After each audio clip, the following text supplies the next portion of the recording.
Hi friends, ಎಲ್ಲರಿಗೂ ನಮಸ್ಕಾರ. Welcome to my channel ಗೃಹಿಣಿ ಲೋಕ. ದಯವಿಟ್ಟು ವಿಡಿಯೋಸ್ಗಳನ್ನ ಲೈಕ್ ಮಾಡಿ, ಚಾನಲ್ನ ಸಬ್ಸ್ಕ್ರೈಬ್ ಮಾಡಿ, ತಪ್ಪದೆ ನೆಕ್ಸ್ಟ್ ವಿಡಿಯೋಸ್ಗಾಗಿ ಬೆಲ್ ಐಕನ್ನ ಕ್ಲಿಕ್ ಮಾಡಿ.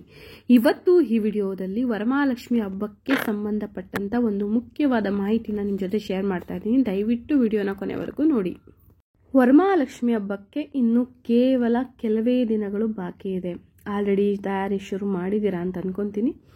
ಇವತ್ತು ಈ ವಿಡಿಯೋದಲ್ಲಿ ವರಮಹಾಲಕ್ಷ್ಮಿ ಹಬ್ಬದಲ್ಲಿ ಮುಖ್ಯವಾದಂಥ ಒಂದು ಸ್ಟೆಪ್ ಅಂದರೆ ಕಳಸವನ್ನು ಜೋಡಣೆ ಮಾಡೋದು ಅಲ್ವಾ.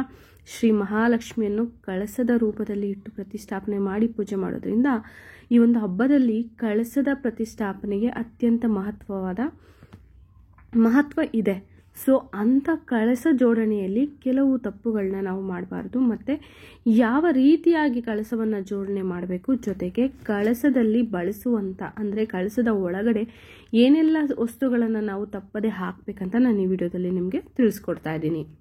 ಮೊದಲಿಗೆ ನಾನು ಎಲ್ಲ ವಿಡಿಯೋದಲ್ಲಿ ಹೇಳೋ ಪ್ರಕಾರ ನೀವು ವರಮಹಾಲಕ್ಷ್ಮಿ ಹಬ್ಬವನ್ನು ಸಿಂಪಲಾಗಿ ಮಾಡ್ತೀರಾ, ಗ್ರ್ಯಾಂಡಾಗಿ ಮಾಡ್ತೀರಾ, ಅದನ್ನು ನೀವು ಡಿಸೈಡ್ ಮಾಡಿಕೊಂಡು ಯಾವ ರೀತಿ ಮಾಡಬೇಕಂತ ಫಸ್ಟೇ ನೀವು ತಿಳ್ಕೊಂಡು ಅದಕ್ಕೆ ಬೇಕಾದಂಥ ವಸ್ತುಗಳನ್ನ ರೆಡಿ ಮಾಡ್ಕೊಬಿಡೋದು ಒಳ್ಳೆಯದು. ಯಾಕಂದರೆ ಈ ಗ್ರ್ಯಾಂಡಾಗಿ ಅಂದರೆ ಏನು ಮಾಡ್ತಾರೆ, ಲಕ್ಷ್ಮಿನ ಎತ್ತರವಾಗಿ ಕೂರಿಸಿ ತುಂಬ ವಿಜೃಂಭಣೆಯಿಂದ ಅಲಂಕಾರ ಮಾಡ್ತಾರೆ. ಅಥವಾ ಸಿಂಪಲ್ ಆಗಿ ಅಂದರೆ ನಾರ್ಮಲ್ ಕೆಲಸವನ್ನು ದೇವ್ರ ಮನೆಯಲ್ಲಿ ಇಟ್ಟು ಪೂಜೆನ ಮಾಡೋದು. ಸೊ ಹೀಗೆ ನಿಮಗೆ ಯಾವ ರೀತಿ ಪೂಜೆನ ಮಾಡ್ಕೋಬೇಕು ಅಂತ ಫಸ್ಟೇ ನೀವು ಡಿಸೈಡ್ ಮಾಡ್ಕೊಂಡು ಅದ್ರ ಪ್ರಕಾರ ಪ್ಲ್ಯಾನ್ನ ಮಾಡ್ಕೊಬಿಟ್ರೆ ನೀವು ಹಬ್ಬದ ದಿನ ಟೆನ್ಷನ್ ತೊಗೊಳೋದು ತಪ್ಪುತ್ತೆ. ಅಥವಾ ಹಬ್ಬದ ಮುಂಚೆಗೇನೆ ನೀವು ಏನೆಲ್ಲ ತಯಾರಿ ಮಾಡ್ಕೋಬೇಕು ಅನ್ನೋದನ್ನ ಮಾಡ್ಕೊಂಡ್ಬಿಟ್ರೆ ಈಸಿ ಆಗುತ್ತೆ. ಹಬ್ಬದಲ್ಲಿ ಮುಖ್ಯವಾಗಿ ನಾವು ಮಾಡೋದು ಕಳಸ ಜೋಡಣೆ ಮಾಡೋದು. ಅಂದರೆ ಲಕ್ಷ್ಮಿಗೆ ಸೀರೆನ ಉಡ್ಸೋದಕ್ಕೆ ಅಲಂಕಾರಿಕವಾಗಿ ನಾವು ಲಕ್ಷ್ಮಿನ ಕೂರಿಸ್ತೀವಿ, ಅದ್ರ ಮುಂದೆ ಒಂದು ದೈವಿಕ ಕಳಸವನ್ನು ಕೂರಿಸ್ತೀವಿ. ಸೊ ಹೀಗೆ ಒಂದು ಕಳಸದ ಒಂದು ಮಹತ್ವ ತುಂಬ ಇಂಪಾರ್ಟೆಂಟ್ ಆಗಿರುತ್ತೆ.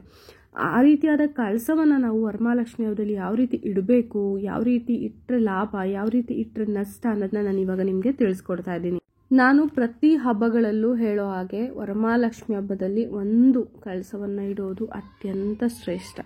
ಅಂದರೆ ತುಂಬಿದ ಬಿಂದಿಗೆ ಅಂದರೆ ನೀವು ದೊಡ್ಡದಾಗಿ ಕಾಣಿಸ್ಬೇಕು, ನಾನು ಅದಕ್ಕೆ ಸೀರೆನ ಉಡಿಸಿ ಒಡವೆ ಎಲ್ಲ ಹಾಕಬೇಕು ಅಂತಂದರೆ ಸಿಂಪಲಾಗಿ ಒಂದು ಬಿಂದಿಗೆ ತಗೊಳ್ಳಿ, ಆ ಬಿಂದಿಗೆಗೆ ನೀರು ತುಂಬಿಸಿ ಅದಕ್ಕೆ ನೀವು ಅಲಂಕಾರ ಮಾಡಿ ಅದನ್ನೇ ನೀವು ದೈವಿಕ ಕಳಸವನ್ನಾಗಿ ಪೂಜೆ ಮಾಡೋದು ತುಂಬ ಶ್ರೇಷ್ಠ. ಅಂದರೆ ಒಂದೇ ಕಳಸವನ್ನು ನಾವು ಇಡೋದು ಪೂಜೆಗೆ ಅತ್ಯಂತ ಶ್ರೇಷ್ಠ. ಅದನ್ನು ನಾವು ಲಾಭವಾಗಿ ತಗೊಳ್ತೀವಿ.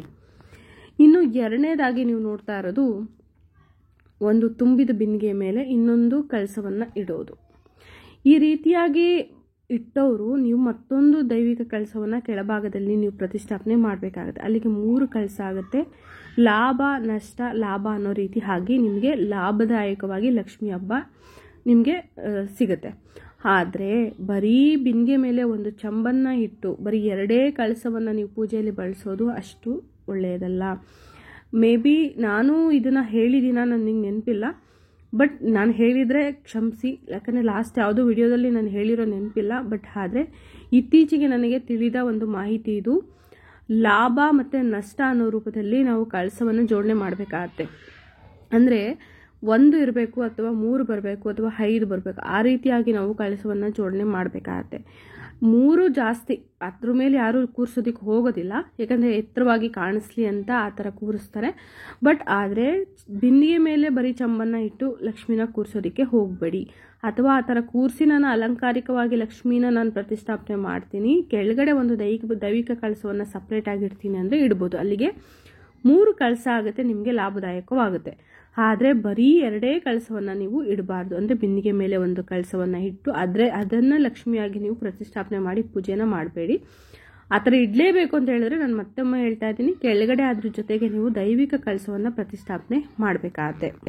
ಅಥವಾ ಇನ್ನು 3ನೇ ಬಗೆಯದಾಗಿ 3 ಕಳಸ ಅಂದರೆ ಇಲ್ಲಿ ಎತ್ತರವಾಗೂ ಆದಂಗೆ ಆಗುತ್ತೆ, ನಿಮಗೆ ಅಲ್ಲಿ ಲಾಭದಾಯಕವಾಗೂ ಆಗುತ್ತೆ. ಅಂದರೆ ದೊಡ್ಡ ಒಂದು ಬಿಂದಿಗೆ ಇಟ್ಟು ಅದ್ರ ಮೇಲೆ ಇನ್ನೊಂದು ಸಣ್ಣದಾದ ಒಂದು ಮೀಡಿಯಂ ಸೈಜ್ ಆದ ಒಂದು ಪುಟ್ಟದಾದ ಬಿಂದಿಗೆ ಇಟ್ಟು ಅದ್ರ ಮೇಲೆ ಸಣ್ಣ ಕಳಸವನ್ನು ಇಟ್ಟು ಅದಕ್ಕೆ ನೀವು ಸೀರೆಯನ್ನು ಉಡಿಸ್ತೀನಿ, ನಾನು ಅದನ್ನೇ ದೈವಿಕ ಕಳಸವಾಗಿ ಪೂಜೆ ಮಾಡ್ತೀನಿ ಅಂದರೆ ಅಲ್ಲಿಗೆ ನಿಮಗೆ ಲಾಭದಾಯಕವಾಗಿ ಆಗುತ್ತೆ. ಸೊ ಈ ರೀತಿಯಾಗಿ 3 ಬಿಂದಿಗೆ ಅಂದರೆ ಬಿಂದಿಗೆ ಮೇಲೆ ಒಂದು ಬಿಂದಿಗೆ ಮೇಲೆ ಅದ್ರ ಮೇಲೆ ಇನ್ನೊಂದು ಪುಟ್ಟ ಕಳಸವನ್ನು ಇಟ್ಟು ಅಲ್ಲಿಗೆ 3 ಆಗುತ್ತೆ.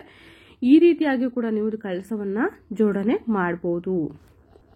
ಇನ್ನು ಕಳಸದಲ್ಲಿ ನಾನು ಮುಖ್ಯವಾಗಿ ನಿಮಗೆ ಹೇಳುವಂಥದ್ದು, ದಯವಿಟ್ಟು ದುಡ್ಡಿರಲಿ ದುಡ್ಡು ಇರದೇದವರಾಗಲಿ ನಿಮ್ಮ ಒಂದು ಶಕ್ತಿಯ ಅನುಸಾರ ಕಳಸವನ್ನು ನೀವು ಸೆಲೆಕ್ಟ್ ಮಾಡಬೇಕಾಗತ್ತೆ. ಅದು ಬೆಳ್ಳಿದಾದರೆ ತುಂಬ ಶ್ರೇಷ್ಠ, ಅಥವಾ ಕಂಚಿಂದಾದರೆ ತುಂಬ ಶ್ರೇಷ್ಠ. ಅದಕ್ಕಿಂತ ನೀವು ತಾಮ್ರದನ್ನು ಬಳಸ್ಬೋದು, ಹಿತ್ತಾಳೆ ಮಾತ್ರ ಬಳಸಬೇಡಿ. ಜೊತೆಗೆ ಯಾವುದೇ ಕಾರಣಕ್ಕೂ ಸ್ಟೀಲ್ ಬಿಂದಿಗೆಯನ್ನು ನೀವು ಪೂಜೆಯಲ್ಲಿ ಬಳಸಬೇಡಿ.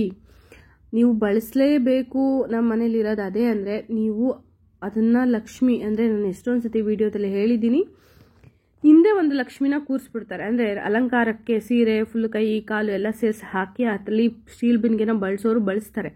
ನೀವು ಆ ಥರ ಬಳಸಲೇಬೇಕು, ನಾನು ಬಳಸ್ತೀನಿ ಅಥವಾ ನಾನು ಲಕ್ಷ್ಮಿನ ದೊಡ್ಡದಾಗಿ ಕೂರಿಸ್ತೀನಿ ಅದಕ್ಕಾಗಿ ನಂಗೆ ಸ್ಟೀಲ್ ಬಿಂದಿಗೆ ಬಳಸ್ತೀನಿ ಅಂದರೆ ಅದ್ರ ಮುಂದೆ ನೀವು ಒಂದು ದೈವಿಕ ಕಳಸವನ್ನು ಇಟ್ಟು ಅದಕ್ಕೆ ನೀವು ಕುಂಕುಮಾರ್ಚನೆ ಎಲ್ಲವನ್ನ ನೀವು ಮಾಡಿ ದೈವಿಕ ಕಳಸದ ಪೂಜೆಯನ್ನು ನೀವು ಮಾಡಬೇಕಾಗುತ್ತೆ.